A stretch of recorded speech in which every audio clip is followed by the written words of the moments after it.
Assalamualaikum warahmatullahi wabarakatuh. Semangat berbahagia semua Az-Zahra lovers dimanapun berada. Alhamdulillah SD Islam Az-Zahra sebagai salah satu SD swasta Islam yang ada di Bandar Lampung yang senantiasa berikhtiar untuk terus menyemai kebaikan, menumbuhkan kebaikan, dan senantiasa juga terdepan untuk selalu berkreasi dalam berbagai programnya.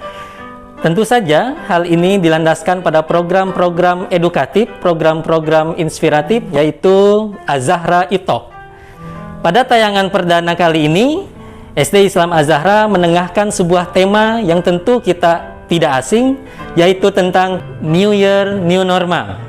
Nah, dalam hal ini menjadi momentum yang baik untuk kita dalam menengahkan apa yang baru, apa yang lazim dengan situasi pandemi yang kita rasakan sekarang ini. Pada saat ini kami sudah mendatangkan seorang yang dapat kami timba ilmunya, yang dapat kita timba nasihatnya. Beliau adalah Dr. Ferry. Waalaikumsalam ya, Dr. Ferry Mulyadi SPA. Dr. Ferry Mulyadi, selamat datang di SD Islam Az-Zahra. Ya. Bagaimana kabarnya Pak Dokter? Alhamdulillah baik-baik. Baik. Keluarga sehat semuanya Pak Dokter? Alhamdulillah. Baik ya. Dan di sini dalam catatan kami Ketua Pokja KIPI Kota Bandar Lampung. Nah, mungkin Pak Dokter bisa menjelaskan dulu terlebih dahulu sebenarnya KIPI itu seperti apa? KIPI ya sebenarnya. KIPI itu singkatan dari kejadian ikutan pasca imunisasi. Waktu dulu Abi ingat waktu campak MR ya, misalkan ada masalah tentang apa tuh, kok habis disuntik begini begitu, komplikasinya begini. Nah, dan KIPI yang kira-kira ini kenapa? Ya, yang mempunyai tugas untuk menjawab ke publik tentang ada hal apa yang ada di sana. Ya. Baik. Makanya semua laporan masalah tentang terkait imunisasi, ya itu disampaikan kepada kami, khusus Bandar Lampung. Dalam hal ini kita punya beberapa hal yang ingin kami tanyakan nantinya, tentu terkait tentang pandemi yang sedang melanda kita, bukan hanya di Indonesia tentu saja yang sama kita ketahui, tapi juga dunia. Nah, hal ini yang kami ingin terus elaborasi mungkin nanti beberapa saat dengan Pak Dokter, supaya juga kami menambah pengetahuannya. Jadi ada wawasan di mana itu bisa dipertanggungjawabkan, karena sekarang info hoax itu di mana ya, masyarakat takut, ya tentu hal yang wajar, cuman ada harus disiasati supaya ketakutan itu juga tidak menjadi hal-hal yang berubah menjadi hal yang tidak sehat bagi masyarakat itu sendiri, seperti itu. Nah, dalam hal ini kami ingin tayangkan situasi pandemi dari data Provinsi Lampung terlebih dahulu. Baik, mungkin bisa ditayangkan dulu datanya. Nah, ini dari data yang kami terima kemarin ini ya, data kemarin, karena hari ini kami belum dapat data, jadi kasus suspeknya ada totalnya 158, kasus konfirmasinya total 376, kematian terkonfirmasi ada 14, kemudian selesai isolasi sehat insya Allah itu ada 321. Nah, sebenarnya seperti apa perkembangan COVID-19 di Provinsi Lampung atau khususnya di Kota Bandar Lampung ini Pak Dokter? Nah, ya. Oke, ya. Bismillahirrahmanirrahim. Abi yang saya hormati, juga ayah bunda di rumah, sama anak-anakku di rumah sekalian ya.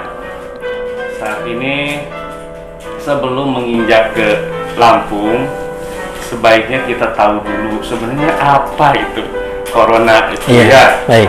Karena ternyata banyak yang belum mengerti itu corona itu apa, virus apa ya. Nah, sebetulnya virus corona ini sudah ditemukan lama. Lama, iya. Itu sejak tahun 1960-an itu ditemukan corona. Kita ini sebenarnya awalnya berdampingan memang seperti biasa dengan corona ya. Infeksi virus corona dan infeksi virus yang lain gitu ya. Sudah biasa dengan kita. Sebenarnya dengan berbagai virus sudah terbiasa. Ya. Nah, corona ini memang ditemukan tahun 1960. Setelah itu, ya, infeksinya biasanya ringan. Ringan. Cuma jenisnya memang banyak-banyak Banyak. corona itu ya. Apa yang memicu menjadi wabah yang katakanlah menakutkan yang menjadi pandemi sekarang ini, Ayah? Nah, inilah yang kami juga masih terus meneliti ya. Karena memang misalkan virus corona tipenya beda-beda. Beda-beda. Gitu ya. Corona itu kalau misalnya istilah kayak baju mah ya, banyak bajunya. Banyak Sama bajunya. Kayak demam berdarah juga ada demam tipe dan 1, 2, 3, Ya. 4 gitu. Sama juga. Nah, yang menyebabkan kenapa kok banyak gitu.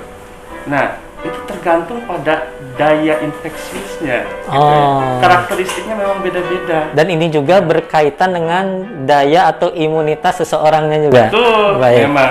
Nah, kalau kita flashback ke belakang ya, tahun 2002 itu ada wabah corona ini. Itu awalnya di Cina juga. Cina juga, tapi bukan di Wuhan. Di Wuhan. Di Wuhan juga ternyata. Nah, 2002 tuh. 2002. Nah, itu dinamakan dengan SARS. Mungkin SARS, dulu ya. ada yang pernah dengar SARS. Mm-mm.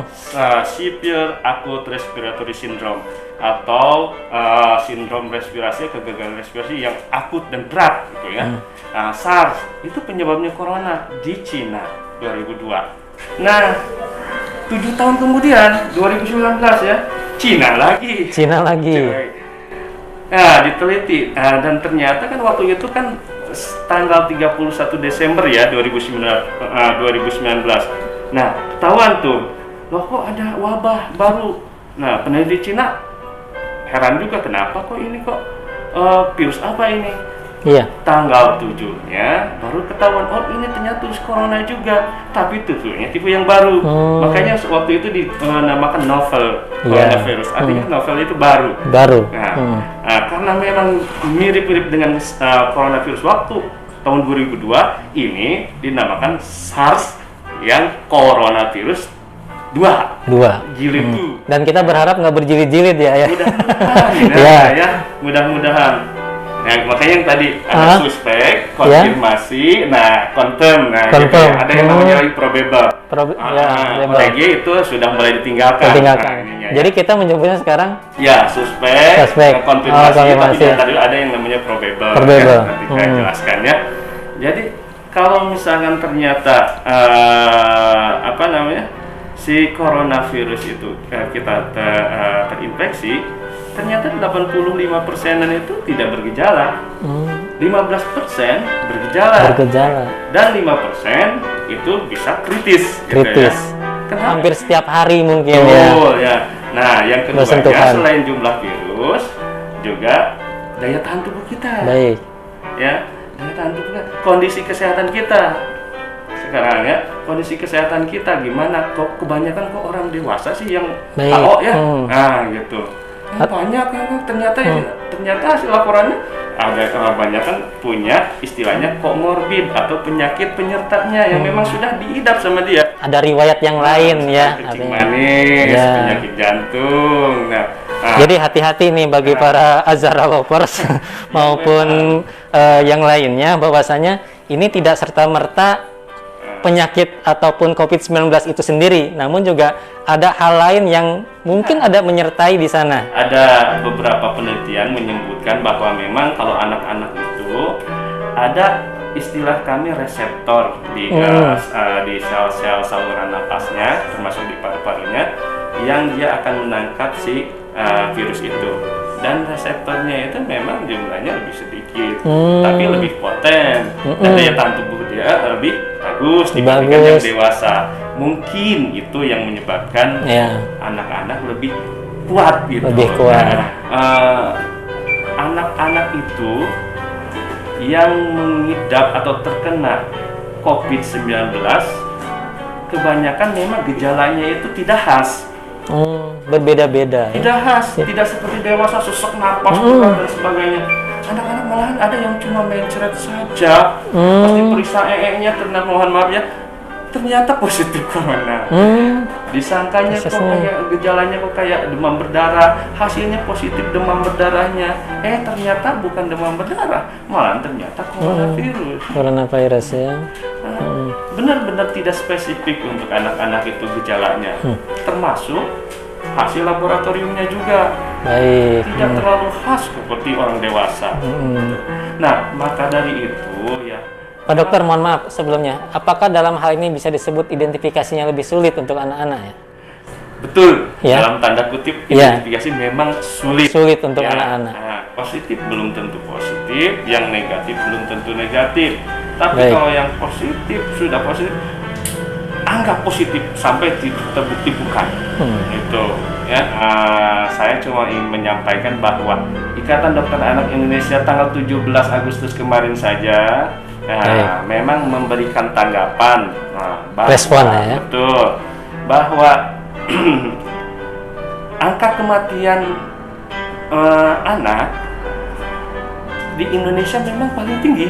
Paling tinggi, Betul, minimal di Asia Pasifik. minimal di Asia Pasifik. Istilahnya case fatality rate Iya. atau angka kematian rata-rata itu sekitar 1,1%. Artinya dalam 100 anak yang terinfeksi coronavirus di Indonesia, 1 orang meninggal. Dan dengan landasan ini mungkin Ikatan Dokter Anak kemarin Nah. kan memberikan beberapa kebijakan ya, artinya Betul. memberikan sebagai juga respon terhadap kebijakan menteri waktu itu yang kami lihat Ya. mengharapkan paling cepat Desember atau Januari kalau tidak salah Nah, itu. itu Ya. Desember. paling Desember. cepat, ya. Baik. Mungkin kalau kita sekarang spesifikan ke Lampung atau Kota Bandar Lampung, bagaimana Pak Dokter tentang perkembangannya?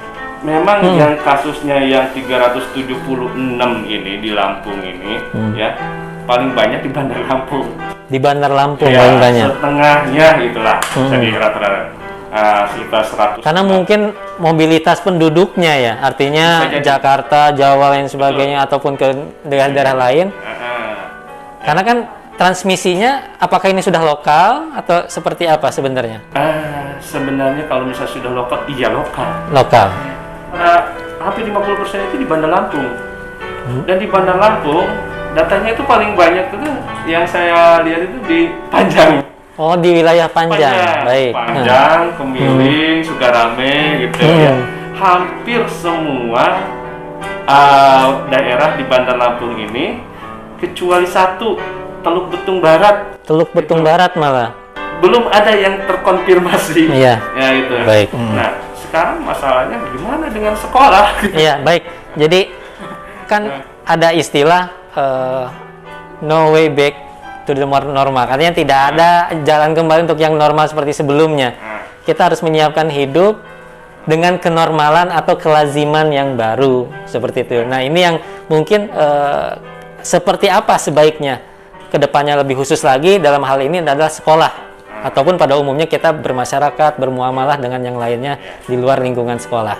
Ya, saya ingin menginformasikan dulu bahwa tanggal 2 hari yang lalu Ikatan Dokter Anak Indonesia itu mengeluarkan lagi tanggapan, ya, tetap bahwa Ikatan Dokter Anak Indonesia tetap tidak menyetujui dulu untuk tatap muka. Tatap muka. Baru hari kemarin itu titik tertinggi dalam satu hari, dalam 24 jam Indonesia itu ada kasus baru 2.700. 2.700. Kasus baru itu rekor loh. 2.700 kemarin. Ya. Baik. Jadi totalnya itu dari awalnya total kasus itu 160 ribuan, jadi 162.800 sekian. Cuma dalam satu hari 2.700 kasus baru. Baik. Yang kematiannya bertambah 106 kalau nggak salah ya. Nanti dikonfirmasi lagi. Ya, saya juga ingin sekali sebagai orang tua, bukan sebagai dokter anak loh. Sebagai orang tua itu ya. Sudahlah nak, sekolah aja. Iya. Karena terus terang ayah juga nggak bisa bimbingnya di rumah Iya. gitu ya. Karena dengan kesibukan Betul, ayah ya, baik. Terus terang ya, saya yakin gitu ya, ayah bunda yang lain juga di rumah kesulitan. Semuanya pasti terpaksa belajar untuk mendampingi putra putrinya itu di rumah. Gitu. Kira-kira apa saja Pak Dokter kiat-kiat dalam kelaziman baru dan new normal itu? Nah. Dan apa yang harus dipersiapkan oleh sekolah? Dalam hal ini khususnya mungkin nanti SD Islam Az-Zahra. Ya, Satgas COVID. Satgas COVID. Iya. Ya. SD Islam Az-Zahra ada insya Allah. Nah, kita yang jelas ya siapkan itu. Baik. Nah, Jadi Satgas Covid-nya Satgas disiapkan. Covid, tingkat sekolahnya Siapkan. Ada. Nah, itu yang merencanakan mau apa supaya juga tenang orang tuanya. Baik. Ya, ayah bundanya tenang bahwa oh iya Azahra itu siap. Saya juga apalagi ya, tenang ya. Nah, itu yang di sekolah. Keduanya ya untuk orang tua ya, sesuai dengan anjuran IDAI. Baik. Mulai diperkenalkan memakai masker. 2 tahun ke atas Betul. mulai diperkenalkan masker. Tentu ini jika ada aktivitas yang memakan waktu yang banyak di luar, tentu saja lebih-lebih. Di rumah pun Di rumah juga dibiasakan dulu. dibiasakan di rumah. dulu. Ya, coba biasakan untuk anak-anak usia 2 tahun ke atas. Kalau ketemu dengan orang, pakaikan masker dengan face shield. Hasil. Masker dan face shield. Nah, untuk yang di bawah 2 tahun, sebaiknya jangan pakai masker. Baik. Karena kalau di bawah 2 tahun, kita takutnya kecolongan. Dia megap-megap, nggak ketahuan. Nggak ketahuan. Nah, beda dengan yang di atas 2 tahun biasanya bisa terlihat, bisa gimana. Ada respon yang bisa kita Betul, identifikasi ya. Ada jeda untuk membangun kesadarannya lagi. Betul. Artinya sudah terbiasa. Kalau sekolah gitu. Baik. Terus yang kedua, yang selanjutnya, kalau misalkan anak-anak kita mau beribadah, Iya. salat ke masjid misalkan ya, kita tidak bisa melarangnya, Iya. ya, kan bagus kan, Iya. ya masa, ya silakan, tapi kita tetap, nah, ketika seseorang batuk, si percikan yang kita istilahkan droplet. Itu percikan partikel yang ukurannya di atas 1 mm. Ada yang namanya aerosol, partikel yang lebih kecil lagi. Lebih kecil lagi. Ketika kita batuk, maka dengan ada, kita kan dulu ada istilah velocity, kecepatan ya. Nah, itu bisa sampai lebih dari 2 meter. Lebih dari 2 meter. Betul. Itu yang belajar fisika mungkin dulu tahu velocity, kecepatannya partikel. Nyampe kalau misalkan, gimana kalau bersin itu partikel itu bisa nyampe lebih dari 6 meter. 6 meter. Nah, Jadi berkelipatannya lagi sebenarnya. betul, karena ada tekanan gitu. Ya, kalau misalnya kita diam, bicara, muncrat dalam bahasa ininya ya, kemana-mana kita. Nah, itu 1,5 meter bisa nyampe. Kalau batuk bisa lebih dari 2 meter. Kalau misalnya bersin bisa lebih dari 6 meter. Karena tekatannya lebih kuat lagi. Makanya kalau misalkan kita dekat dengan kita, misalkan Abi ya, kelihatan sehat. Apakah kita yakin tidak ada virusnya? Tiba-tiba Abi bersin. Kenalah. Kira-kira Pak Dokter, untuk persiapan sekolah, untuk menyambut, katakanlah mempersiapkan di kelaziman baru atau new normal ini seperti apa? Ya. Kiat-kiatnya. Yang pertama yang seperti tadi ya, harus ada yang penanggung jawab dulu. Iya, satgasnya. Gitu. Baik. Kemudian tetap kita harus siapkan untuk kebiasaan yang bagus itu, yang pola hidup sehat. Cuci tangan itu yang paling penting. Cuci tangan. Cuci tangan. Ya. Pakai masker kan yang pertama. Cuci tangan jangan lupakan. Setelah menyentuh apapun, cuci tangan. Cuci tangan dengan air mengalir. Pakai sabun. Mau pakai cairan antiseptik alkohol, silakan. Air mengalir lebih bagus. Untuk sebagian literatur bilang lebih bagus. Siapkan itu ya di semua tempat. Di semua tempat. Baik. Dan selain itu etika batuk. Oh, etika batuk, baik. Batuk, namanya ya kita ajarkan begini, ya, dengan bagian dalam ya. Nah, kalau misalnya sedang pakai masker, setelah batuk ya maskernya diganti. Lepas, buang, cuci tangan, ganti lagi yang baru ya. Dan jangan lupa etika batuk. Jaga jarak juga, jangan lupa ya. Tetap aja saya mungkin andaikan saya ingin gimana kalau misalnya suatu saat misalkan ternyata dimulai pun tatap muka secara langsung, ya setidaknya kita ya istilahnya kuotanya itu harus dipikirkan. Mungkin tidak secara langsung blek gitu Baik. ya. Ya. Karena bakal susah. Tidak kalah penting ketika di rumah pun sebelum pulang ke rumah, anak itu harus dibilang tetap stay at home kalau tidak Ya. sekolah sudah di rumah, jangan main gitu. Artinya ada batasan aktivitas. Kalau tidak terlalu urgen, tetap di rumah seperti itu. Betul. Baik, mungkin Pak Dokter sekarang kita akan lihat dulu, nanti akan ditayangkan oleh tim kreatif media di SD Islam Az-Zahra tentang Satgas Covid dan protokoler kesehatan. Ya. Assalamualaikum warahmatullahi wabarakatuh. Sabikun, ayah, bunda, dan ananda semua yang senantiasa dalam lindungan Allah Subhanahu wa Ta'ala. Assalamualaikum, nama Umi Ida Marlina. Umi diamanai sebagai Ketua Tim Gugus Tugas COVID-19 di SD Islam Az-Zahra, Bandar Lampung.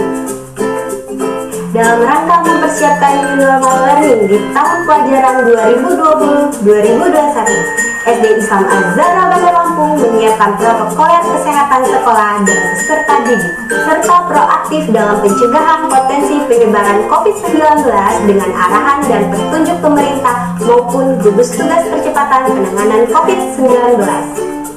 Maka dari itu, kami merancang konsep pembelajaran yang mendukung komitmen tersebut. Harapannya proses rancangan new normal learning tersebut menanamkan kesadaran keimanan yang benar, karakter kebersihan diri, dan kebersihan lingkungan, dan kemandirian. Ayah, bunda, dan ananda semua, guna memperjelas rangkaian protokol kesehatan proses belajar mengajar di sekolah dalam pencegahan potensi penyebaran COVID-19. Mari kita saksikan video berikut ini. Proses pengantaran siswa-siswi turun dari kendaraan tanpa disertai ayah dan bunda serta disambut oleh Umi dan Abi.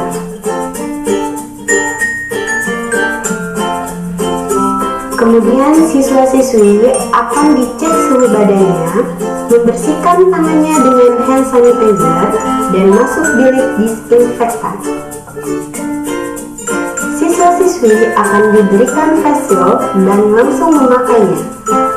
Sebelum pulang, siswa-siswi dihimbau untuk memeriksa barang pribadi masing-masing sehingga tidak ada barang.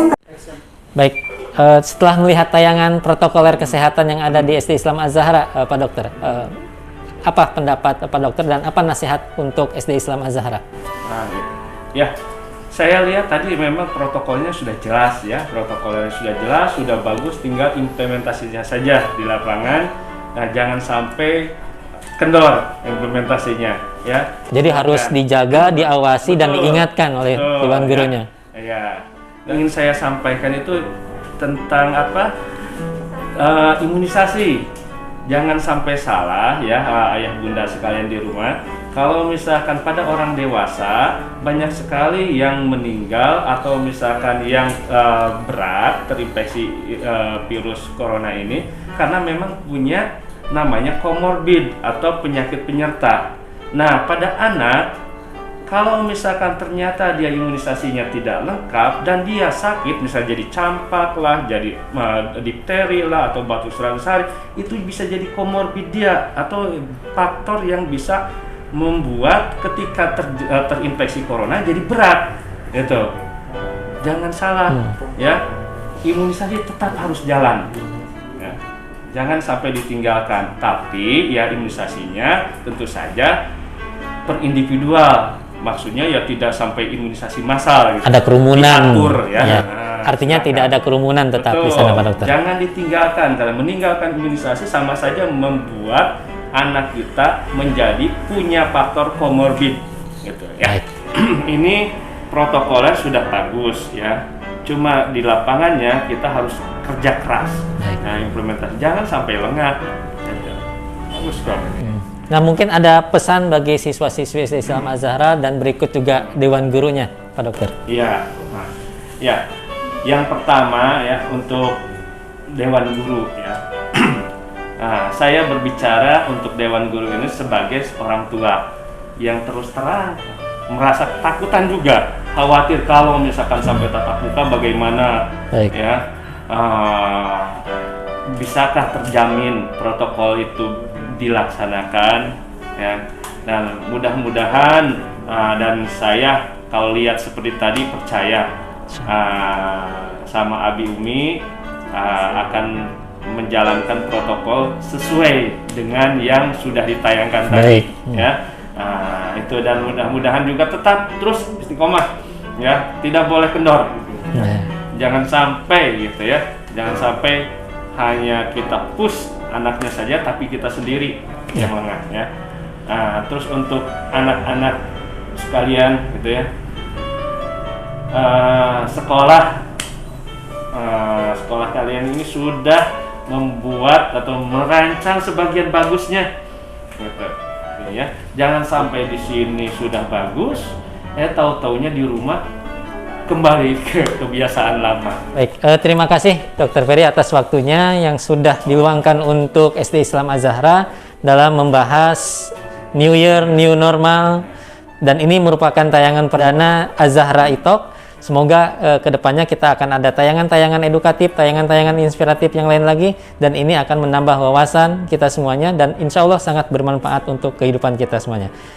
Sebagaimana yang disampaikan oleh narasumber, bahwasanya bagaimanapun kita harus bersiap dengan kondisi atau kelaziman yang baru, new normal.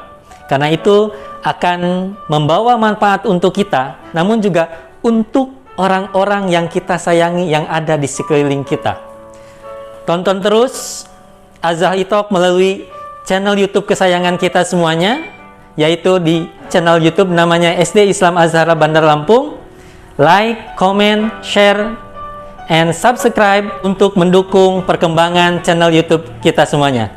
Terima kasih kepada Yayasan Fatimah Az-Zahra Lampung yang telah mensupport kegiatan ini, yang telah mensupport berbagai program yang ada di SD Islam Az-Zahra Bandar Lampung. Terima kasih kepada sponsor kami pada edisi perdana ini, yaitu penerbit Erlangga. Sekian Az-Zahra Lovers, sampai jumpa di episode berikutnya. Saya Iqbal Hafiz Hakim. Wassalamualaikum warahmatullahi wabarakatuh.